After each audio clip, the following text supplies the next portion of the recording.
저편에 한국에도 백인들이 살았는가라는 영상을 올린 적이 있습니다. 당시 발견된 유골의 유전자들을 분석한 결과 부산 가덕도에서 발견된 유골들은 독일계 백인과 닮아 있었고, 정선 청동리 유적지에서 발견된 유골들은 영국계 백인과 닮아 있었습니다. 지리적으로 볼 때 한국과 영국은 신대륙이었던 아메리칸 대륙을 모르던 시기에 거의 지구 반대편에 있는데 이건 어떻게 된 일일까요? 이건 아마도 고대 종족인 스키타인들이 파미르 고원에서 동서로 흩어지면서 발생한 결과가 아닌가 생각됩니다. 대한민국 역사의 시작이라 할 수 있는 나라는 고조선인데, 이 나라를 세운 민족은 스키타이족과 긴밀한 관계가 있습니다. 스키타이는 인종적으로 단일 민족이 아닌 여러 민족의 연합체였습니다. 그래서 동양인과 서양인들이 섞여 있는 연방체였습니다. 마치 오늘날의 미국처럼요. 고대 유럽 대륙에는 켈트족들이 있었습니다. 아직 정확하게 조사된 건 아니지만 이들도 스키타이족들이 중앙아시아에서 유럽으로 대이동을 하던 당시에 함께 이동한 일파가 아닌가 추정됩니다. 켈트족들은 유럽 대륙에 살다가 로마 제국에 의해 밀려 브리튼 섬으로 밀려나고 다시 앵글로색슨족의 침략을 받아 오늘날의 아일랜드 섬에 살게 되었습니다. 그러나 지금도 브리튼 섬에는 켈트족의 후예인 웨일즈인과 스코틀랜드인들이 있습니다. 아마 한국 신문에서 언급한 영국인 DNA와 닮았다는 건 바로 켈트족을 의미하는 게 아닐까요? 왜냐하면 켈트족 문화와 고대 한국인 문화에는 닮은 점이 매우 많기 때문입니다. 그럼 어떤 점이 닮았을까요? 첫째, 고인돌. 전 세계에는 돌멩이라고 불리는 고인돌이 6만 개가 있습니다. 그 중에 무려 4만 개가 대한민국에 집중적으로 분포되어 있습니다. 한국의 고인돌은 북방식과 남방식으로 되어 있는데, 북방식 고인돌은 시베리아를 통해 들어온 것으로 추정되며 남방식 고인돌은 인도 태평양을 통해서 들어온 것으로 보입니다. 그런데 이 고인돌이 영국과 아일랜드에도 있다니 정말 놀라운 일이죠. 더구나 한국의 고인돌에서 영국인 DNA를 가진 유골이 발견되었다니 고대 시베리아를 통해서 켈트족의 일부가 한반도로 들어온 것이 아닐까요? 둘째, 당목. 고대 샤머니즘을 믿던 시대에는 무당들이 나무를 통해 하늘의 신과 소통을 할 수 있다고 믿었습니다. 그래서 한국의 각 마을에서는 하늘의 제사를 지냈는데, 이를 주관한 사람들을 무당, 즉 당골레라고 불렀습니다. 이런 무당들이 살던 집, 즉 당집에는 당목이 있어서 매해 천문에 맞춰 중요한 날에 제사를 지내고 구슬했습니다. 그런데 이와 똑같이 생긴 당목이 아일랜드, 스코틀랜드에도 있습니다. 셋째, 김치.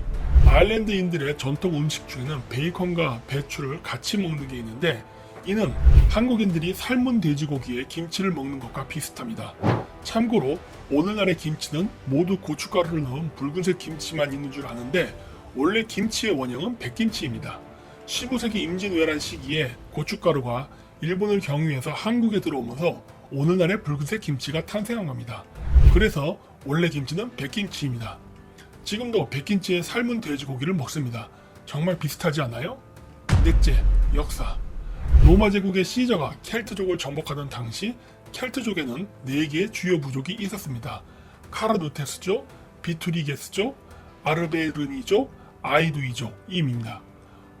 몬머스의 제프리가 쓴 브리튼 왕들의 역사에 의하면 켈트족들도 12개의 연방국가 제도를 가지고 있었다고 합니다.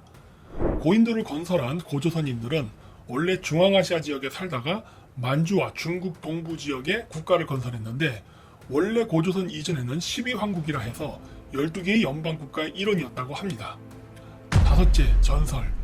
헐리우드 영화 반지의 제왕이나 각종 유럽 신화를 보면 엘프에 대한 이야기가 많이 있습니다.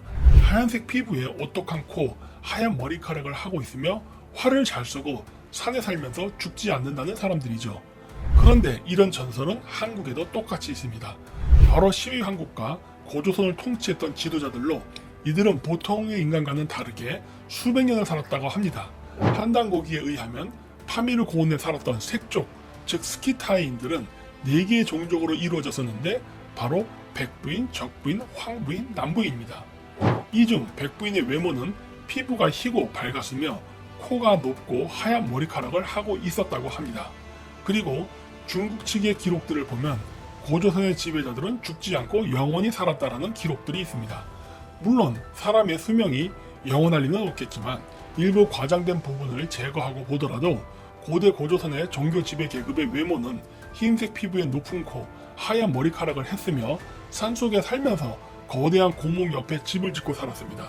그리고 중국인들이 한민족들을 동이족이라고 불렀는데 활을 잘 쏘는 민족이라서 그렇게 불렀습니다. 어떤가요? 엘프의 이미지와 똑같지 않나요? 이처럼 아일랜드인과 한국인들은 고대 종교관, 건축술, 정치제도, 음식 문화 등등 공통점이 많이 있습니다. 뿐만 아니라 성격도 매우 비슷합니다.